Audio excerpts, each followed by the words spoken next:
Okay, I am going to preempt this video by saying, 1, I don't hate this game. 2, I've never played this game. 3, I don't know any of the developers. 4, I'm not going out of my way to hate on the developers or the game that they made. And 5, this is not some sort of slam piece. Now, with that out of the way, I do want to say this as well. The reason I'm making this video and not another enshittification video at the moment is because even though I am working on my next enshittification video, I thought it would be necessary for people to have a little bit of a break from the very serious topics just for a little bit, just so that way we can, try to fill our heads with a little bit of a different discussion before I ramble on about my next target, which is NVIDIA.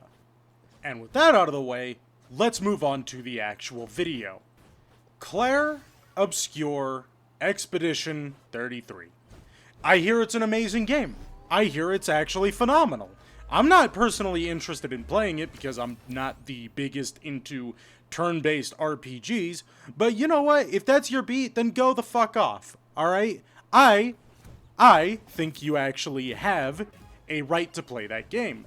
And I honestly think that if you enjoy it, you should let me know in the comments and tell me why exactly you enjoyed it. But either way, here's the real discussion that I want to have. And I want to prop up a good, genuine, honest, good faith discussion around this topic. What's an indie game? Really, what's an indie game? The reason I ask this, right? The reason I really asked this is because Expedition 33 is a very phenomenal looking game. It's got a lot going for it, and it won a bunch of awards. It especially won Game of the Year for 2025, which is a very impressive feat, I must say. And as much as I really hate the fucking Game Awards, again, I am really happy that a group of developers got their game out there and that it succeeded. It did a really good job. Again, it was Game of the fucking Year. But here is the real question that I want to throw out there. What is an indie game? And the reason I'm asking this is specifically because it seems like Clair Obscur, for me personally, doesn't meet my definition of indie game. And I almost want to say that it's been astroturfed just a little bit, but we'll get into that here in a bit, right? So, Clair Obscur, from my understanding, had a development team of about 33 to 34 people. I could be a little bit off on that, but that's my understanding. However, the credits are 7 minutes long.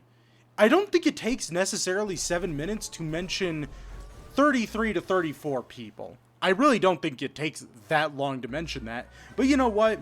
Maybe multiple people worked in multiple different departments.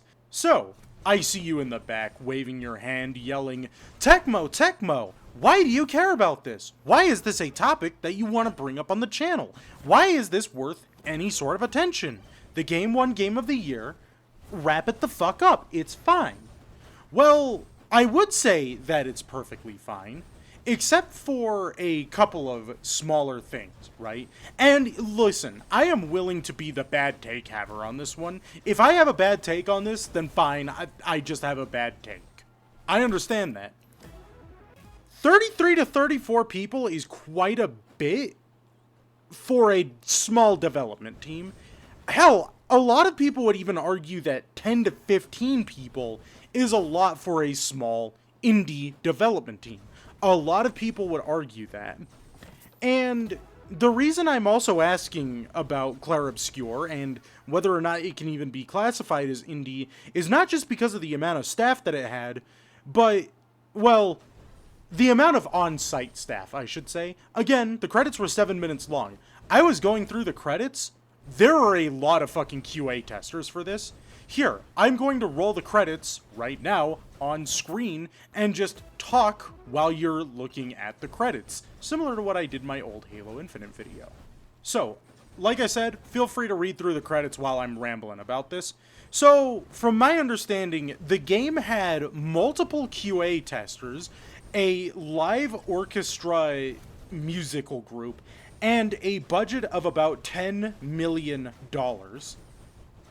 And this is their first game. This studio's, as far as I'm aware, this is this studio's first game. And again, for a first game, that's phenomenal. That's pretty damn fucking good. Can we not call it indie? Really, I'm being legit about this, right? And I might be seen as being a little salty while I'm saying this, but like, can we not call this single A? Look, I get it. It's not beholden to some EA executive. It's not beholden to the whims of Ubisoft. I understand that. It's not being thrown around in some big tech conglomerate just for the hell of it, right? There's no massive consultancy meetings.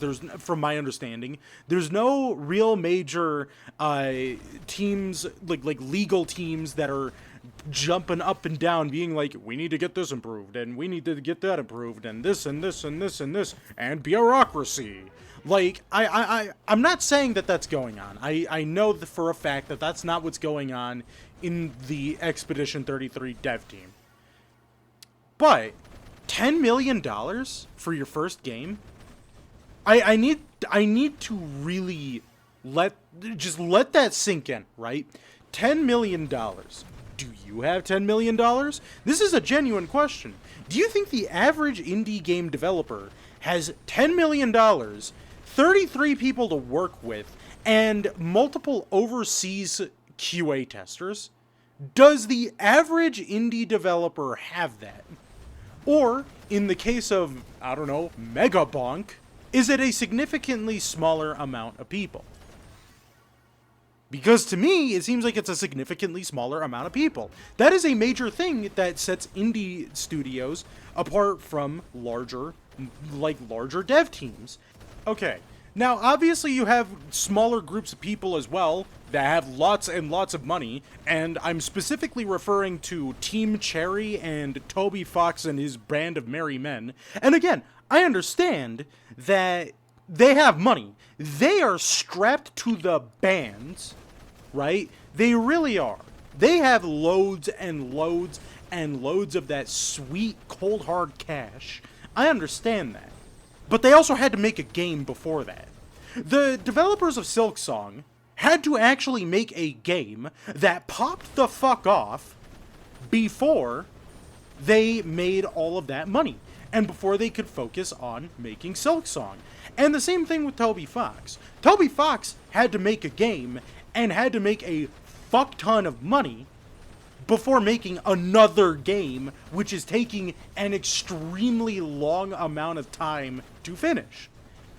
So with Clair Obscur 33, right? With Expedition 33, this studio popped up out of nowhere, from my understanding, and you can write anything in the comments and try to educate me on whether or not they did make another game before this that I'm just simply not aware of. I would love it if you did that, actually, because then I'm a lot more informed, and that beats out this entire argument for the most part.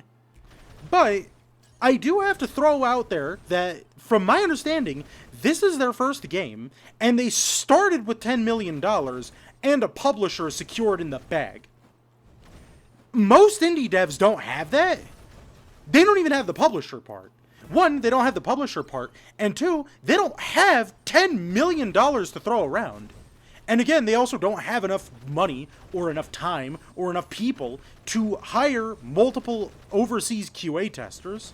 You can call what I'm saying cope. You can call what I'm saying extremely ill-informed, right? But I do really have to say that it feels disingenuous, at least to me personally, to call Clair Obscur an indie game. It really does, right? And this is coming from a person who is an indie developer, right? I haven't come out with this that publicly, and I'm not going to make a formal announcement because I'm still in the prototyping phases of my game, but I am actively working on a game right now. I am actively working on a project that has its own custom engine, that has its own weird little map system, that's going to have multiple different features, and now I have to compete with Expedition 33. As if it weren't bad enough that I needed to compete with, like, AAA devs for the type of game that I'm working on, which, like, whatever, fine. There is a market for indie game developers. There really is. There is a massive fucking market for people like me, and for people like Toby Fox, and for people like Jonathan Blow. As much as I don't like this guy, I will actually come out and defend him on this one.